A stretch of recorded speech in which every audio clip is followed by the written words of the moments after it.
What's up, everyone? Welcome to the Business Blurb U podcast. Today we have Nick Kraka. Woo, that's my last name. How you doing, dude?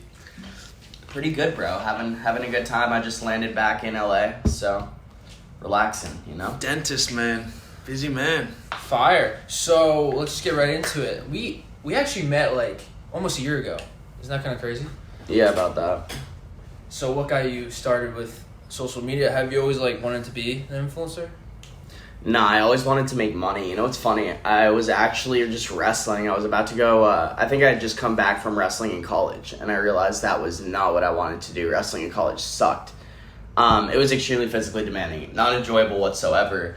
And I came back and saw all these people just blowing up on TikTok, and they seem so ordinary. They just seem like every other fucking guy. And I was like, I could so do that. I have a jawline. When did you start TikTok? October 2019. 19. Yeah, I started Yeah. the same time where you started, I think. You're beating me by a million. It's all good. No, yeah, when I jumped on the app, it was like way different back then than now, I feel like. Yeah, definitely. I feel like it was a lot more lighthearted in a way. I feel like cancel culture wasn't so legit back then either. I mean, people were still getting canceled, but now it's like you can't even breathe, you know? Yeah, it is crazy. And even TikTok's taking down people as well, which is Yeah, I've gotten taken down like 3 times in the last week, like banned. So So as a kid, you never didn't grow up and like watch like certain people on the internet and be like, oh, I want to be like them? I like Jenna Marbles. Jenna Marbles was the girl. I liked her Italian Greyhound, but aside from that, no, not really. I never really idolized creators, to be honest. Okay, so when you got on this app TikTok, like what was your what did you start posting? Like how did you get your following? Well, at the time, I was wrestling every day, all day. I was getting ready to go wrestle at Appalachian State, and I was posting wrestling content, and it got to a point where I had a viral video. It got my first viral video got 2 million views. I was so hyped about it. But I realized the wrestling community is probably not monetizable, and the whole reason that I got onto TikTok was to make money. So I was just sitting there and I kind of realized I'm probably not going to be selling wrestling courses through TikTok, and started to tailor my content to more me style stuff. Were you still in college, I'm guessing, when you started TikTok? Well, I had just left Appalachian State. I just stopped wrestling for them, and then I went to FAU, and I was studying at FAU, yeah. That's what. And what happened? Because when I first saw you when you got beat up or jumped, is that correct? Yeah. What happened there? Give me some backstory about that. Alright, I'm gonna expose myself a little bit here. I was making TikToks every day. I was posting about 3 or 4 times a day at the time, and I was a POV kid, much like yourself. Really? Yeah. I was making fire POV POVs. king. Yeah. So I would be walking around, and everyone would call me so gay for making POVs. They would just be like, "Oh, what do you do on TikTok? POVs? You're gay." You're and I would just took the heat. I don't care. Especially in Florida, it's not like LA. Florida is very.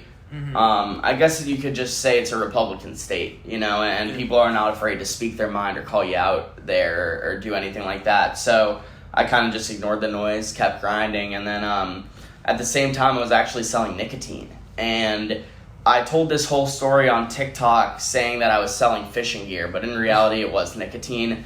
And it was a younger audience that I had at the time, and I didn't want to expose them to that. But at the same time, I was posting every single day. And I went to go sell them $200 worth of nicotine, and someone came up behind me and knocked me out. They broke my occipital bone. They had broken my nose. This was all off one punch, and I've been wrestling my whole life, and he tried to put me in a headlock, and I knew how to deal with it, and my next reaction was to just pivot and run, but when I pivoted, I completely blacked out.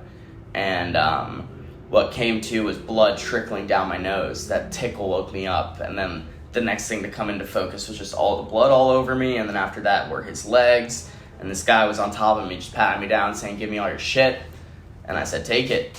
And that's pretty much what happened with that, and I was extremely paranoid after that. I went from being someone that felt like I could take on anyone. I was a wrestler. I wrestled Division I for a little bit. I was so confident in myself to having really, really bad PTSD. I couldn't look over my shoulder more than every 2 seconds. I was just always looking over my shoulder, and I felt like I had to get out of Boca. And at the time, I was posting 3 times a day on TikTok, and I was like, oh shit, what am I gonna do? Fuck it. I'm gonna post my black eye on TikTok. And TikTok loved that. TikTok loved that I got jumped. I completely built my own niche around it, actually. And everyone got used to my black eye. But the problem was black eyes heal. Mm-hmm. Black eyes go away. And I kind of lost my niche and I stopped being recognizable for a little bit. But that's how I got out to LA originally. I did not move out here out of ambition. I had no clue I was moving out here a week before I did. I got jumped. I was scared. I was doing good on TikTok, and I said, fuck it. I'm going to move to LA. When I met you in LA, was that, like, very soon as you moved as well? Yeah, go over how you guys met, or through connections and what. Who was it? Was it Nicholas Ray? Yeah, definitely. Shout out to him. He does POVs too. Well, that's also if you want to leave the subject or go on. I don't care. I'll talk about whatever you guys... What are you asking me right now? You're asking how long after that happened? Yeah, did it... I think I was out here for about 6 months, and the first, 4 months were real bad, dude. Like, LA? Yeah, like PTSD-wise. Oh, okay. I accidentally moved into a bad part of Koreatown, which, when I first moved out to LA, I had no idea, LA is 17 different cities when you're not from here. You know what I mean? Yeah. It's the most confusing thing in the world. I genuinely didn't understand how Koreatown, Santa Monica, all these things are just in LA. It was so whack. So I found cheap rent and I said screw it, and I moved into the ghetto. And I actually got chased at gunpoint at one point there. It was actually? I got chased at gunpoint a couple times. People were trying to set me up. There were just people following me all the time. And what were you doing though? Dude, nothing. It was just a really bad area, and I was rocking a Fendi wallet. It was just, not the move, you know? Wild. Yeah, you gotta be careful out in LA. When I first moved here, I didn't, realize it's, a city, you know? Yeah. Type vibe. We're from what? I wouldn't even say it's a city Jersey. vibe. It's just, way different. New York City. This is just true. a massive... This is a free-for-all. Yeah, almost. free-for-all. Yeah. I would not compare this to a city. I mean, when we go to, the gym downtown LA... I would say this is definitely a city. I'm gonna argue. No. I mean, when I think of a city, I'm thinking of a nice, well-built, many businesses and everything like this. Everywhere. And, this LA is crazy. Yeah, a lot of people think LA is this glamorous place, which is it is, but it's nah. You know what I mean? It's love-hate. I mean, everyone loves it. It's a great location, the weather and everything, but everyone does realize that it's kind of falling apart, and everyone wants to get it back. Who wouldn't want it to be as good as what it was? You guys want to know the reality of LA? It's a dope place for the ultra-rich. If you're not ultra-rich, if you're scraping by to survive, or you have $1,400 a month to pay in rent, you're probably not living super, super lavish, and that's just the fact of the matter. Yeah, 100%. Definitely. Going back, when you first started TikTok, you got a lot of hate. Was that in college as well? Hate? When did I say I got hate? Well, just people called you. Yeah, but those are I've always been someone that's really good with not giving a fuck. No, same with me, because I had the same experience when I was in college. I've been called. You got hate. The TikTok boy, cringy, which they were cringy back in the day, but you got to start somewhere. Yeah. And I feel if you go back now, it's a different switch. I feel TikTok might be kind of cool in college. I don't know if that's 100%. Yeah. Everyone wants to be a TikToker now. Yeah, social media has become massive. I mean, it's changing.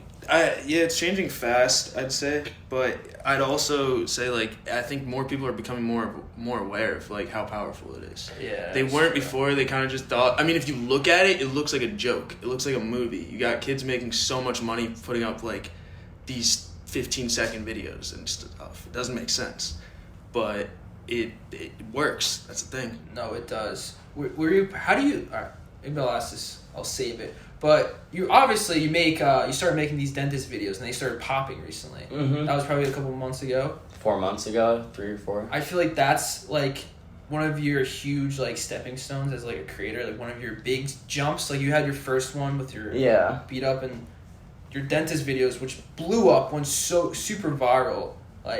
How did that even start? That's such a random niche. You know? I was actually still in my wrestling niche. Throw it back to 2019. And one day I just went to the dentist and I was like, hey, do you have a daughter? And she was like, no. And I was like, oh my God, that's perfect. Pretend to hook me up with your fake daughter. And just your normal dentist Yeah, encounter. she was super down. She was like, okay. And she made a video with me and it got like 16 million views. Crazy viral. I was like, what? I had like 100,000 followers or something. At the time, when I posted that video, I had 75,000 followers, okay? That night, I had 250K. I gained like two, and that's like clout for someone that's never done this. You know what I mean? That's like you're looking at it in disbelief. I was like, I could not believe it. I went somewhere with my dad. I looked at my phone. I like started freaking out with him, and oddly enough, like the whole love story thing, I fake dated this sorority girl for a little bit to kind of continue on that story, which is a terrible idea. If you're ever thinking about getting into TikTok, do not start it on a fake relationship. Don't ever get into a fake relationship. It is so bad. It will kill your page. The second you lose your relationship, it will be fucked. You will be fucked. You'll lose your revenue. Anyways, I fake dated a sorority girl for a little bit, and I kind of got into the mindset that all these people wanted a love story because this dentist was hooking me up with her daughter. And that wasn't at all what it was, because I fake dated this girl. Eventually that just didn't work out. It started to affect our personal lives really, really bad. People would come up to me and be like, yo, you're hitting on me and you're dating this girl all over TikTok. I was just like, whoa, it's all fake. It wasn't a good situation. And then I moved out to Los Angeles, and this was post-jumping, and I started getting jump content. I went from like 250K to like 750K. I gained like 500K from that. That's crazy. Yeah. And then when my black eye healed, my account died, bro. For like 6 to 8 months, I was at 750K. And it was looking like I was going to move back to Florida, to be honest with you. You were stuck for a while. Bro, that's when I met you. You were stagnant. Not only was I stuck, bro, but like I've grown so much in these last 4 months. I was not a productive person like I am currently. And that's also because like it's hard when there's no opportunity being thrown at you, you know? When you're posting TikToks and you're getting 10K views, you're not shit to anyone. No. Like especially in LA, you know? Yeah. So it was hard to make friends. You were literally like Nick and you were my first two friends out here. Fucking Jack as well. I met you guys at the same time. But then I'm on a walk one day and I'm with a few people, and one of them says that they're filming something for a dentist client. And I was like, oh, no way. I was like, I just filmed with a dentist a year and a half ago, and I got 16 million views. Let me come through. Let me slide.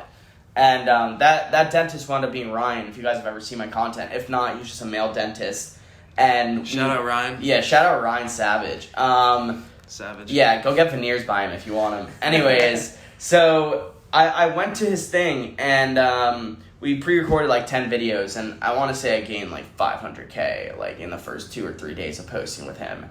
And he was looking to get into social media, so it was good for him as well. And we just kept filming, and before I knew it, bro, like I'm at 3 million followers. I tripled my following in the last 2.5 months, 3 months. It's crazy the power of TikTok. You were getting like crazy, like 15 million views. Bang. Like I was like, wow. With Kelly.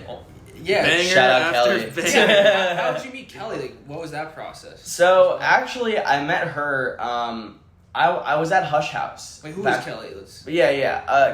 Kelly's the dentist that I filmed with. That's a female. I would say she's probably my front runner right now. She pulls in more views than anyone. Ryan does great. I hope he doesn't listen to this. He's the jealous type. But Kelly kills it. Everyone loves Kelly. I designed her character as crazy. And people love crazy. Yeah, exactly. So that's who Kelly is, and I met her through. I was at Hush House, and this OnlyFans girl was there, and she's like top 0.1% or something. I think her name is Julia something.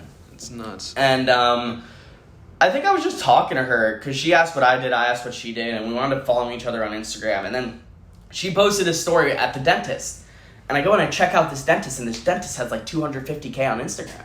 I'm like, what's going on? She doesn't have a TikTok. And I was like, you know what, screw it, I'll reach out. She was in Denver, Colorado. And I called her, and she wound up being awesome. And I literally love Kelly with all my heart. I flew out there. She invited me out there like that week. We filmed, and that was the time period I was getting like 15 million views and whatnot. That was awesome. Yeah, no, your content with her was definitely good. Like, it was banger after banger. It was I know. No, yeah, we went to Colorado. We saw Kelly. We filmed some dope videos. Are you still like adding her in the storyline? Bro, for those of you that don't know, Devin and I have filmed a lot of shit. The first time we ever met, one of the first experiences we had, Devin said, yo, you want to get lost in the desert with me? I said, what do you mean, bro?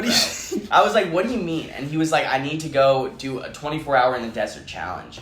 And, like, we just went to the desert. Like, we just drove to the desert. You can take it. I never met this kid before. I don't know. I've met him once. We never hung out, and I wanted to do this. I like Mr. Beast, and he does the craziest challenges. So I'm like, hey, I got to do this crazy challenge on TikTok. You know, no one's doing this. So I hit up Nick, who now is here, but I was like, yeah, like, let's just survive in the desert for 24 hours. He didn't even, like, really know me. He was like, I don't know. Why'd you hit me up? I had nothing going for me at the time. I don't know. I was literally you didn't know many people in LA too. That was the thing. Yeah, that is what it was. Don't act like you're big dog right now. First, I didn't know many people, and second, a lot of these LA guys wouldn't want to survive in the desert for 24 hours. Yeah, no, there's not many. You know there's definitely not many. And yeah, Nick came along. It was honestly crazy. Like, it was a lot. I got stung by a scorpion. That is facts. On purpose. If you want to check that out, hit up Devin's TikTok. It's somewhere on there. It's legit. Definitely didn't get bought at Petco. Yeah, no. That was in January. At that time, you were about to go, like, what's that guy's name on YouTube that gets stung by? Oh, yeah, Coyote Peterson. You're about to go down that route. Coyote Peterson is freaking hilarious. Yeah, that was the time I did not know what I was doing, where I was at. And then you saw the dentist videos do that. That was popping. Like, how long do you think you're going to continue these, like, skits or dentist? Like, where do you see yourself, like, transitioning from this type of content? Here's the problem. It's very hard to rebrand on TikTok. It is. That's why I'm curious about, like, how all these other creators are going to have to adapt soon. I've come to the conclusion my content is heavily storyline based. Like, people love my story. So if I do break away from dentist stuff, it's going to be a story. You already know I incorporate plastic surgeons, lawyers. I do all this stuff just for a storyline. But when I don't post at a dentist, it doesn't do as well, to be honest with you guys. So I don't really know what I'm going to do. And on top of that, the dentists are making me good money, you know? Yeah.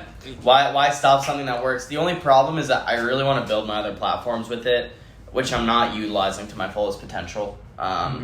So I'm trying to change that to my best abilities, but that's pretty much that. Yeah, you have like another, I guess I would call it another side hustle. Besides like being a content creator, you also like help out other occupations. Is that correct? Like people. Yeah. I blow up. I always forget whether they're white collared or blue collared. I blow up doctors, dentists, lawyers on social media, but I do a lot more than that. It's really it's a way for them to get ROI. It's a way for them to get better ads than anyone in their area. Is that what you were asking? Yeah. You want me to just keep going on it? Yeah, because I know like other creators are just focusly on like how they make their money, brand deals, but you do it a little differently by helping like other people. Yeah, so that's actually, I don't do that alone. I do that with someone named Sebastian Paredes. He is responsible for blowing up Law by Mike. In 3 months, he got him like 4.5 million.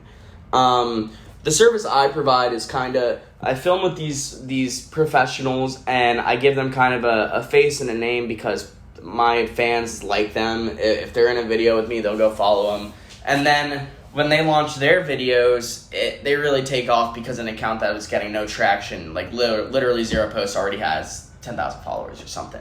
So it's just kind of like an easy boost for a lot of people. And a lot of these professionals, you know, they're really old, but they're really business savvy at the same time. And they know the opportunity associated with social media. So there's so much money to be made, really, because all these people want to get into social media and they don't know anything about it. And, you know, I'm 21, you're 20. We are the experts. Like, they don't know shit. Yeah. So what you say is law, you know? And that... No pun intended. Yeah, no, lawyers and whatnot. Yeah, law by Mike. What you say is law, and not only that, but I honestly forgot where I was going with this, but that's about the gist of it. A lot of the value comes from running the ads. Like, these videos, don't get me wrong, it's great to have 300,000 followers or something, but these people want to see a return on investment, you know? So with these videos, what they do is they run ad spend, and they're super, super engaging videos, A, and B, they also target millennials and Gen Z. But with that being said, we could also make older generation videos. Like dentists, they usually like to target the older generation because their teeth are falling out, you know? Yeah. I think, kind of to go on top of that, what you're doing is kind of like, it definitely opens the eyes of, I'd hope it opens the eyes of other like business owners, how it's like your content that you're pushing out is getting such good engagement because like you work with the people that you're like filming with so well. So it's kind of like you're more invested into that than just the normal like ad deal. Like you're getting so many views and like so much good exposure for them because it's like, it's technically an ad in your plot of like niche, so it's like kind of wild instead of just running like an ad like every other TikToker influencer. And they like usually ads don't do well on videos, like that's a known thing for creators. So it's kind of like if you can hide that and kind of like just incorporate it and like make a good relationship with these people that you're helping out, I think that's awesome. Do you? Honestly, it's really great because these people pay me to film with them for my page, and then they also pay for me to be on their page, and it winds up being, I need to make content no matter what, you know? I'm a content creator. I'm going to be posting 2 to 4 times a day on TikTok every day. So they're paying me for something I already need to do. And then on top of that, they're also paying for me to be in their videos, so I'm collabing with someone, and these are super high quality videos. These are not BS videos, you know what I mean? So it's really just all wins for me. Definitely capitalizing on monetizing your content and making sure like how to get the best penny off of it. Definitely. Do you feel you make more money with these occupations, like working with them, rather than like brands itself? No, but that's also a little biased because I just had a great brand deal. I think it's well, man. Let me respond to this. I find it's a lot easier to close brand deals when I'm not pulling 10 million views. Because when I'm pulling 10 million views, I only have 3 million followers. But I'm not gonna not mark up my shit if I'm pulling 10 million views. That's a lot of people. So you quote them 7. Never mind. I'm not even gonna tell you what you quote these people. But they aren't happy with it because you only have 3 million followers, but you're pulling these crazy views, and they don't really understand it either because they're in the tech world. You know, they're not in the influencing space. So when I'm getting lower views, I wind up actually doing a lot better because I get a lot more offers. And another point is that I don't get like a whole lot of brand deals. Like our product is expensive, bro. Like people don't just hit us up. And at this point, like when we're at this level, there are other people that are it's very competitive is what I'm trying to say. So for a brand to go with you and stick with you, it's definitely super fire and it can be great money, but it's super inconsistent. And this thing that I got going on with white collar, blue collar professionals is consistent. I get them on a monthly retainer. I tell them to film my shit. I film with them, and then next month I have more income coming, and then it's kind of like the brand deals are just fat bonuses for me. Yeah, I feel like a lot of these brands that try to enter this influencer space, they're kind of, some are clueless, some are not, but like they get mad at you for like, they're like, all right, you have to fit this format in this video, and we do it, and we post it, and it does bad, and they're like mad at us when we couldn't like use our creative freedom. That's what I don't like. Well, yeah, that's just creator freedom's a huge thing, and that's kind of like it. More brand deals for creators should be like what Nick does. It's like you'd rather stick with one brand for a while than just bounce off a bunch of brands, and then like when your hype dies down, you don't have any good relationships anymore, and you're like searching, and like the other person that you went to made maybe one brand deal like 3 months ago, you hit them up and they're like, this guy's dying, like probably isn't gonna put any good views or exposure on our brand. So it kind of goes that way. Like if you make that relationship and you keep on helping them grow, they're helping you grow, might not be as fast, but then you're also taking other brand deals occasionally, and then you can build that. I think that's like longevity, and I think a bunch of these creators don't really think about that. No, yeah, 100%. Another thing that's really working to our advantage, I hope not a lot of other creators listen to this, honestly. But the creators are so fucking stupid. But no, I call some of them out. Like a lot of them they have no idea what they're doing. They're children. They're literal children, bro. Yeah. I mean, Jack is 22. I'm 21. You're 20, but you're a grinder 20-year-old. Yeah. You're not just some fucking 20-year-old. Like we're all grinders. We're all grinders, exactly. These people move out here, and they're between the ages of 17 and 19 looking to have fun, find a party. That's fine. I love that. Yeah. Let my competition get drunk every night. Yeah. You know? But that's facts. And I also wanted to touch up on something that you had said about these brands wanting you to be super specific with the guidelines and what they say. I think it all comes down to negotiation. You know, when this recent brand deal hit me up, they wanted me to make super addy ads. And you just got to tell them, and you got to talk in their best interest. You don't ever talk in ways of you. You only talk in ways of them. So, for instance, they go, so I want you to make a super addy ad. And then you respond, listen, I know you're paying me for this, and I want it to perform best, and I just want to let you know, if I do something organically through my content, it will 100% get 10 times the return than if I did an ad. And then they say something, and then you said, I'm just letting you know, I know my page, I know my audience, I will get you 10 times more views if you do this.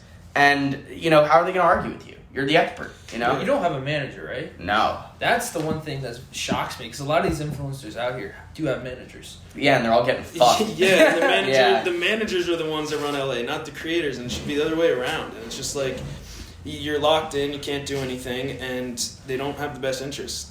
The only interest they have is just straight money, and it sucks. It's like these kids are 17. It's like, imagine going through high school and college just making money, or you think you're making money because some guy's telling you, and then like you ask for it and the guy's like, oh, the cash flow problem, I don't know. So I'd like to give a hypothetical. I'd like to talk about this with the group. I know we already know about this, but let's bring it to the podcast. I was recently involved in a deal with Caseify.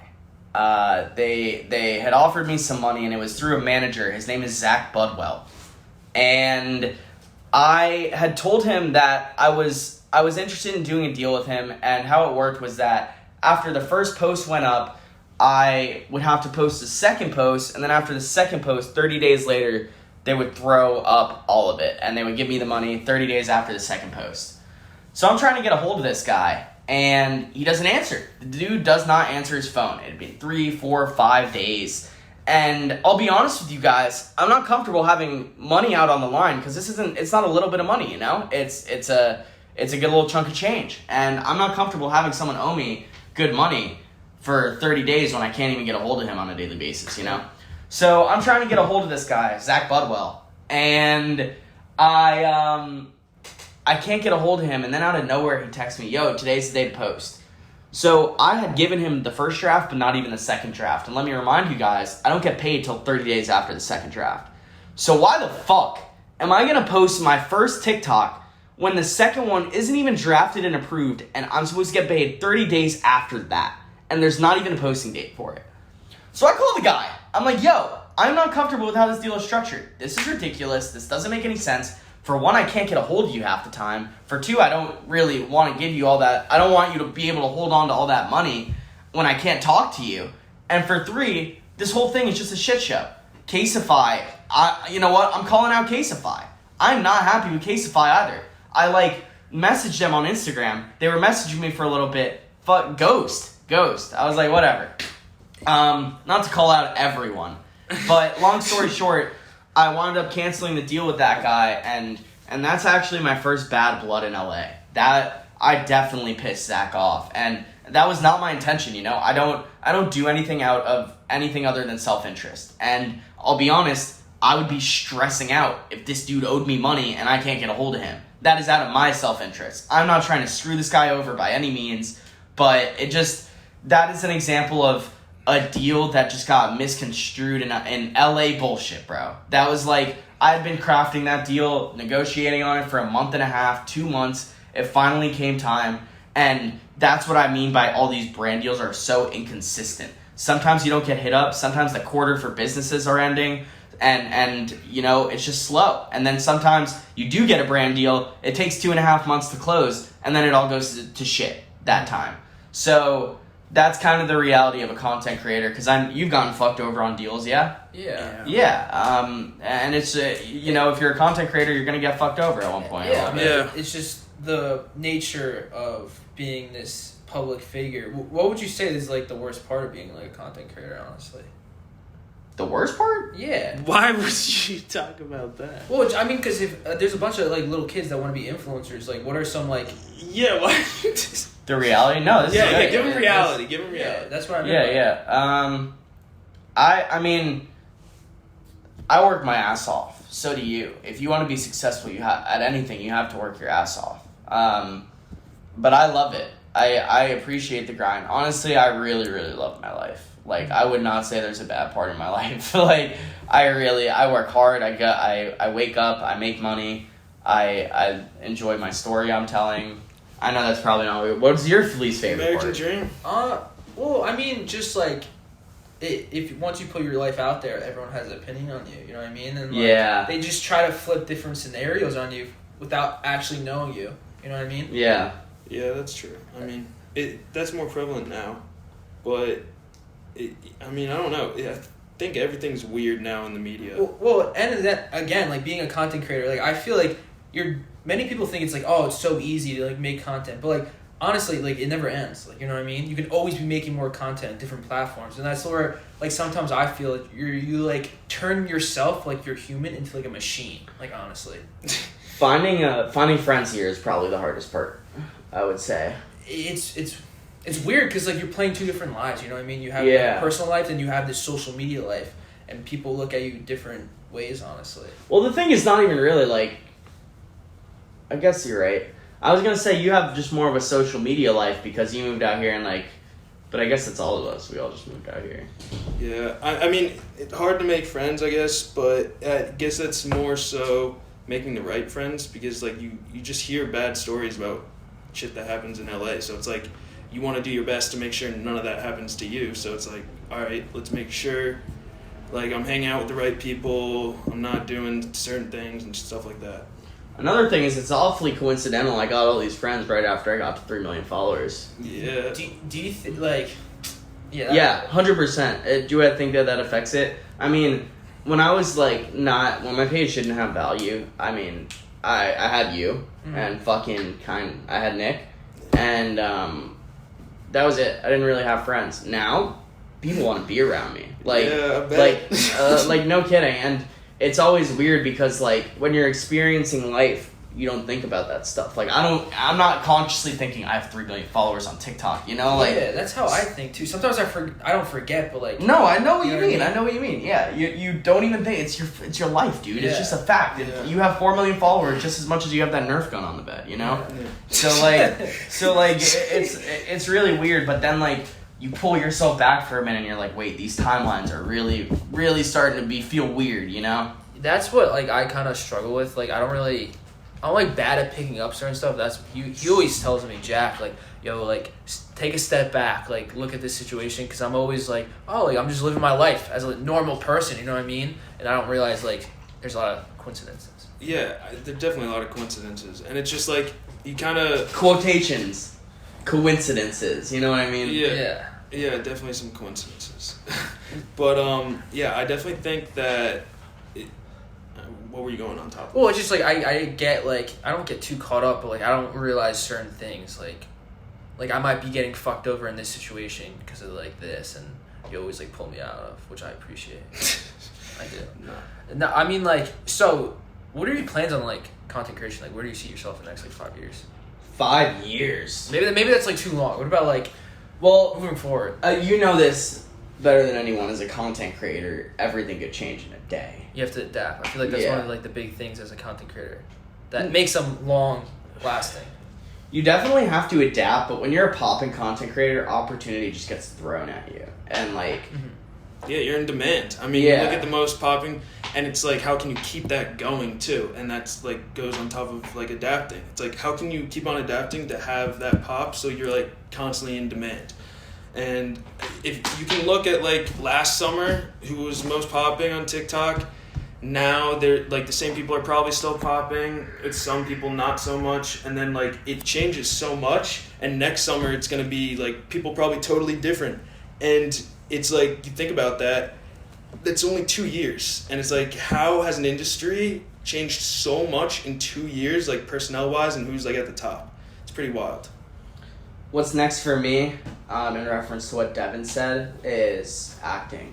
I actually just scheduled headshots like with the best guy in LA for movie headshots, and this week I'm gonna be signing up for acting classes. And the reason why is because I just got banned 3 times in a row on TikTok, and that's my source of income. Like if I lost my TikTok tomorrow, I don't know what I would do. I feel that a lot of creators are getting banned left and right. Yeah. Do you see yourself like being in movies later on in your life? Yeah, hell yeah.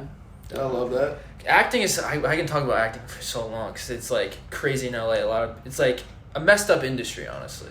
It's super messed up, and it's also, you know what I'm realizing, a lot bigger than the influencer industry. 100%. Like Massive. I always say like, oh, I want to be in movies and stuff, but like later on, I don't want to start acting right now because I have a good thing going. But I feel like everyone wants to be an actor these days. Yeah, everyone wants to be an I mean? actor, but it's also like the media industry and like just talent, actors, everything is in such a weird spot. Like social media kind of put it in a weird spot, and then COVID just was like the cherry on top that they couldn't make any like movies, anything during the week when they usually come out with like 3 movies a day. Like in a normal year, 3 movies a day. We didn't get any movies at all. So it's like people kind of forget about that, and then they were just watching social media. They forget about movies, and it's like when hopefully there's some good movies that come out or something in the next like year and a half, and then people will start to remember. But I'm also interested to see if like how is it gonna change when like movies do become a thing and people are actually producing them. Like, are people staying on social media, or are they gonna watch like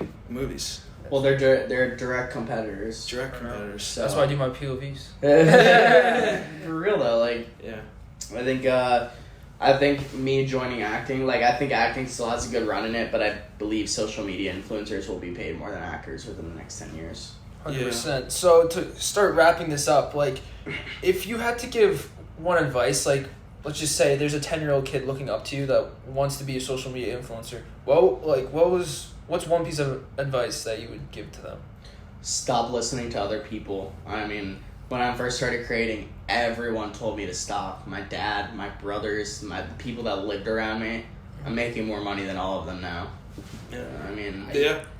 I feel that heavy. Like, a lot of people didn't... Gotta block out the noise. Believe, but... Yeah, I mean, thanks for coming on, dude. Do you want to plug any of your socials, like where they can find you? Yeah, I'm Nick_Kraka across all platforms. If you guys want to have my Snap, I'm on there all day. Instagram, I'm on there. You could obviously find me on TikTok. Devin's my boy. Thank you for having me. Jack, appreciate it always. Couldn't get Nick Kraka? No couldn't get no underscore? Nah, I didn't try, to be honest with you. Oh, really? Well, what am I going to do? No space? It just... Yeah. Fix it, dude.